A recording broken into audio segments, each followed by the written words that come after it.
Late one night in 1848, two sisters suddenly developed the ability to communicate with the spirit world. The parents of the girls frantically spread word of the amazing ability, drawing interest from around the globe. This single occurrence planted the seed of spiritualism, which would transform from a late-night bedroom seance to a worldwide phenomenon. Today on Odin's Throne, we discuss the history, deviant behaviors, and cult status of spiritualism.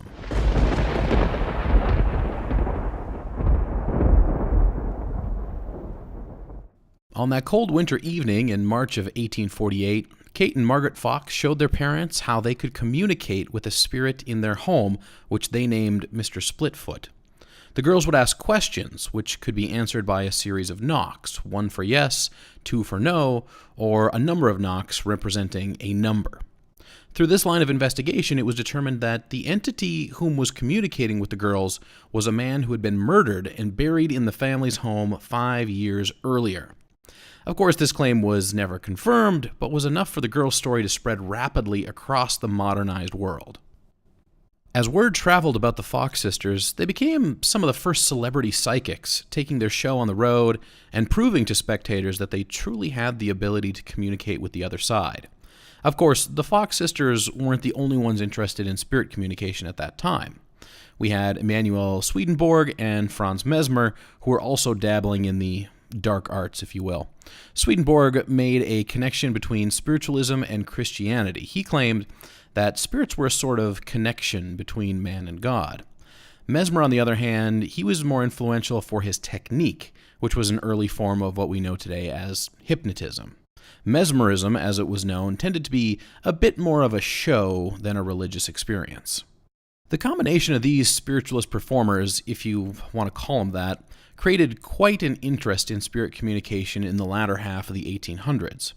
This interest arose especially in the UK and the United States, and was promoted by some famous individuals, most notably Sir Arthur Conan Doyle, who was the creator of Sherlock Holmes. Now, before we get into what the early practice of spiritualism looked like, I should really point out here that the type of spiritualism that was happening in the late 1800s and early 1900s is not the same type of spiritualism that is performed today. So let's take some time and look at the early forms of spiritualism.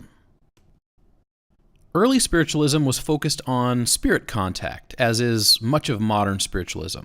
But not just a psychic message here or there. This was real physical contact with the spirit world that you could see both with your eyes and hear with your ears. This type of spiritualism was often conducted in seance-type settings. The seance setting was what you might expect. A group of enthusiastic spiritualists would gather around a table with the medium placed at one end. The lights were dimmed, candles were lit, the night would progress with a slight tinge of theatrics, I suppose. The lights would go out at opportune moments, sounds would be heard, even ectoplasm would occasionally exude from the medium's nose and mouth. You might even catch an honest glimpse of a floating, jangling tambourine high above the table.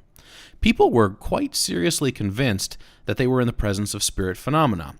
Unfortunately for this impressive physical brand of spiritualism, it was rather easy to test in a scientific manner. So it wasn't all floating tambourines and fun times for spiritualism. Serious critical inquiry had begun as early as the late 1800s. In 1888, after a dispute with family members and pressure from the scientific community, Margaret Fox took to the stage and explained exactly how she made the knocking sounds that helped start the spiritualism craze. She was cracking her toes the whole time. There was actually a doctor on hand to confirm her claim. However, by this time, spiritualism was too far along, and spiritualist enthusiasts largely ignored Margaret's confession, citing the fact that she had a significant alcohol problem. So, regardless of the confession of Margaret Fox, spiritualist practices continued undeterred and began to peak in the 1920s. At this time, a loosely associated group of magicians, most notably Harry Houdini, went on a campaign to discredit the mediums that the magicians thought were taking advantage of innocent people. This campaign involved, in most cases, literally going from town to town and turning the lights on during a seance to expose often crude and rudimentary tricks being done under the cover of darkness. Of course, this was a critical blow to the early style of physical spiritualism. When you're sitting in the dark, shaking a tambourine on a stick, and someone turns the lights on, you tend to look pretty silly. So, although Houdini and the other skeptic debunkers discredited the physical manifestations in spiritualism, they failed to halt the beliefs altogether. Out of the ashes came a new kind of spiritualism, one which abandoned physical manifestation and embraced the psyche as the conduit to the other side. Spirit contact no longer needed to occur in the real world, but could happen right inside your own mind. With this switch in the performance of spirit ritual, spiritualism took on a syncretistic appearance. This means that spiritualism began to incorporate a conglomeration of other traditions to fill the gaps left by the physical aspects. These traditions included astrology, certain Eastern religious beliefs, ritualistic magic, and, of course, reincarnation. During this phase, spiritualists split into two separate groups, kind of. The first group focused on spiritualism in a non-religious way. Basically, you can think of this as people who work as psychics for a living. So they have clients who come to them to obtain hidden information about their own lives and loved ones, with the main key being they're paying for that information. I'd like to call this secular spiritualism, not because it's real or more valid, but because there is a lack of a religious aspect to it. It certainly is mystical, but it's definitely not religious. Spiritualist churches, on the other hand, are organized and often take on a similar structure to Christian churches. Having personally studied one of these groups, I can say that the spiritualist churches tend to format their worship in similar ways to a typical Protestant church, but with a bit of a psychic twist. Most services begin with a song, then a bit of meditation, a lecture on any number of topics which kind of mimics the sermon, and then the grand finale at the end has the reverend or reverends give psychic messages from the spirit world to those who are in attendance. Although these two groups are different in their approach to spiritualism, there is most definitely some crossover. During my research, I attended a few psychic fairs which were put on by a spiritualist church. The fairs were much more of a non-religious affair. They focused on individual readings, healing stones, and actually quite a bit of homeopathic medicine as well. So it appears that even when one is dedicated to spiritualism in a religious sense, there's really no problem with engaging in the non-religious side. So, as far as religions go, the spiritualist church is welcoming of a variety of beliefs. In fact, many of the individuals that I met and talked with were still practicing Christians while also considering themselves spiritualists. Now, I'm not going to address the Olympic level amount of mental gymnastics one needs to meld those two sets of beliefs together, but the point is that the spiritualist movement is very open to allowing its members to practice their greater spirituality as they see fit. So, although there is the allowance for a wide range of beliefs, there are still core tenets that are generally followed by spiritualists. Here are 4 of the most prominent. Number 1. Communication with the spirit world is real and is proven by mediums. This is truly the core of spiritualism. Spiritualism is mainly about 2 things. First, there are people in this world who can undoubtedly contact spirits and gain information from them. Second, you are one of those people, whether you know it or not. I spent a year going to weekly spiritualist meetings, workshops, psychic fairs, and everyone is hooked on the concept of looking up to people who seem to have a greater psychic power than themselves, and then attempting to gain their own psychic power. The idea of spirit contact and gaining the ability to do it truly is the lifeblood of the spiritualist community. Number 2. Life does not end at death, but the spirit or essence of the individual goes on to the spirit world. So obviously, if it's possible to communicate with the spirit world and at least some of those spirits are human, then obviously death is not the end, but just a transfer of energy from one place to another. This is the spiritualist equivalent of an afterlife. Unfortunately, from a skeptical point of view, there's really rarely anything definitive said about what the spirit world is like or what you do while you're there, but you better believe it's real, and we can certainly access it through psychic ability. Number 3. Some spiritualists claim a belief in unlimited or infinite intelligence.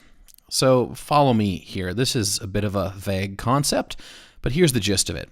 So, since spiritualists have access to information from the spirit world, and since the spirit world is full of energy, and because energy can never be destroyed but can only be changed, and because information is energy, then spiritualists have access to an infinite amount of intelligence. Obviously. Number 4. Spiritualists affirm that the precepts of prophecy and healing are divine attributes proven through mediumship. So here's something we haven't really touched on yet. Well, of course, the prophecy part is kind of a given with all the secret spirit information, but physical healing through psychic influence is another major part of spiritualism. So during my time with the spiritualist group, I sat through several Reiki-like healings before meetings, and I often asked for healing for back pain, headaches, muscle soreness, that kind of thing, and those types of maladies were no problem. Unfortunately, I never saw a limb regrown or a broken bone healed. Of course, there was a complete lack of physical manifestation, and now that I think of it, my back actually still hurts pretty bad. So with all this information taken into consideration, is spiritualism a cult? Well, let's break it down a bit. First, spiritualist churches are indeed usually led by charismatic reverends or mediums who deliver emotional messages to the members of the group. 2.